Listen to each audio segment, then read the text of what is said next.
प्रधानमंत्री नरेंद्र मोदी आज मेरी माटी मेरा देश कार्यक्रम के समापन समारोह में दिल्ली में शामिल हुए। देश के कोने कोने से करीब 2 लाख से ज्यादा जगहों से लाई गई मिट्टी दिल्ली के कर्तव्य पथ पर इकट्ठी की गई। कर्तव्य पथ पर बनने वाली अमृत वाटिका में इसी मिट्टी में का इस्तेमाल किया जाएगा। पीएम मोदी ने देश के नायकों के योगदान को याद करते हुए कहा कि देश उनके बलिदान को कभी नहीं भूल सकता। पीएम मोदी ने इस मौके पर माई भारत कार्यक्रम की भी आज शुरुआत की है। यह वह मिट्टी जिसके रस से जीवन पलता आया, जिसके बल पर आदिम युग से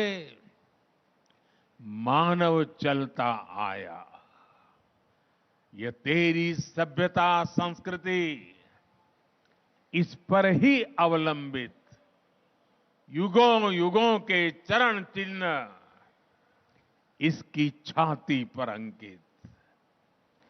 बड़ी बड़ी महान सभ्यताएं समाप्त हो गई, लेकिन भारत की मिट्टी वो चेतना है, भारत की मिट्टी में वो प्राण शक्ति है जिसने इस राष्ट्र को अनादिकाल से आज तक बचा कर रखा है। चंदन से भी प्रिय ऐसी रज को प्रधानमंत्री ने माथे से लगाया। राष्ट्र की एकता, समरसता और बलिदानी वीरों के प्रति सम्मान के लिए प्रधानमंत्री नरेंद्र मोदी ने मेरी माटी मेरा देश अभियान का आह्वान किया था। देश के कोने कोने से आई मिट्टी कर्तव्य पथ पर आकर एक हो गई। नए संकल्प, नए सपनों की बनने वाली अमृत वाटिका में इसी मिट्टी में विकसित भारत के बीज अंकुरित होंगे। आने वाले 25 साल देश के लोगों का संकल्प क्या हो, सपने क्या हो, समर्पण क्या हो, जिससे 2047 तक दुनिया के सामने एक विकसित भारत खड़ा हो। प्रधानमंत्री ने कर्तव्य पथ पर पंच प्राण की शपथ ली। हम शपथ लेते हैं कि भारत को 2047 तक आत्मनिर्भर और विकसित राष्ट्र बनाने के सपने को साकार करेंगे। मेरा युवा भारत पोर्टल माय भारत का भी प्रधानमंत्री ने शुभारंभ किया। ये युवाओं को राष्ट्र निर्माण के कार्यक्रमों से सीधे तौर पर जोड़ेगा, साथ ही उनकी आकांक्षाओं को पूरा करने वाला होगा। ये एक ऐसा एकीकृत पोर्टल है जो आधुनिक तकनीक से लैस युवाओं को प्रोग्राम और उनकी रुचियों को नया आकार देगा। ये उनके कौशल और सामर्थ्य को निखारेगा और देश के युवाओं को आपस में जोड़ेगा भी। अंतः अस्ति प्रारंभ, यानी जहां से अंत होता है वहीं से कुछ नए की शुरुआत भी होती है।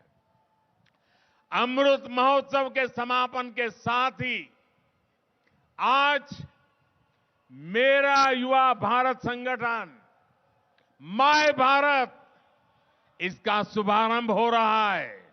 माय भारत भारत की युवा शक्ति का उद्घोष है।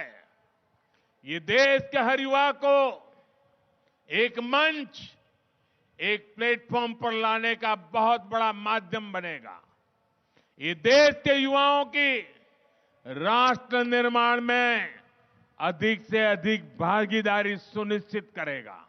आजादी के अमृत महोत्सव के दौरान सर्वश्रेष्ठ प्रदर्शन करने वाले राज्य और केंद्र शासित प्रदेशों में जम्मू कश्मीर को पहला पुरस्कार, गुजरात को दूसरा और हरियाणा व राजस्थान को तीसरा स्थान का पुरस्कार मिला।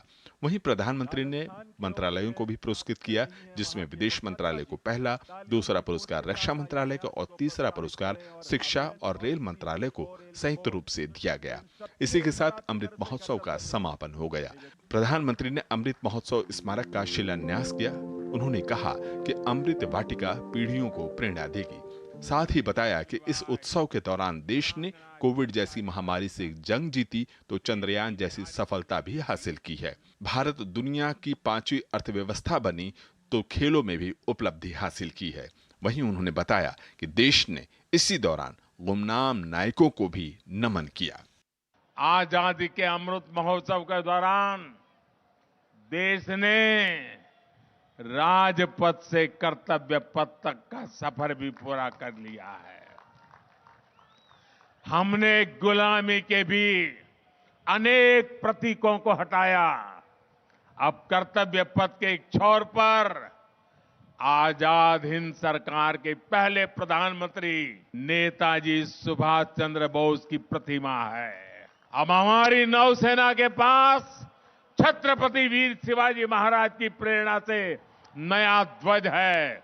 अब अंडमान और निकोबार के द्वीपों को स्वदेशी नाम मिला है। इसी अमृत महोत्सव के दौरान जनजातीय गौरव दिवस की घोषणा हुई। इसी अमृत महोत्सव के दौरान साहिबजादों की याद में वीर बाल दिवस की घोषणा हुई। अमृत महोत्सव के दौरान ही 14 अगस्त को विभाजन विभीषिका दिवस के रूप में देश को याद कराया गया। प्रधानमंत्री ने आजादी के साझा संकल्पों को पूरा करने के लिए देशवासियों का आह्वान किया। उन्होंने राष्ट्र की एकता, अखंडता और संप्रभुता को बनाए रखने के लिए समर्पित रहने और देश की गौरवमय विरासत के साथ विकास की गति को आगे ले जाने के लिए भी संकल्प लेने की प्रेरणा दी।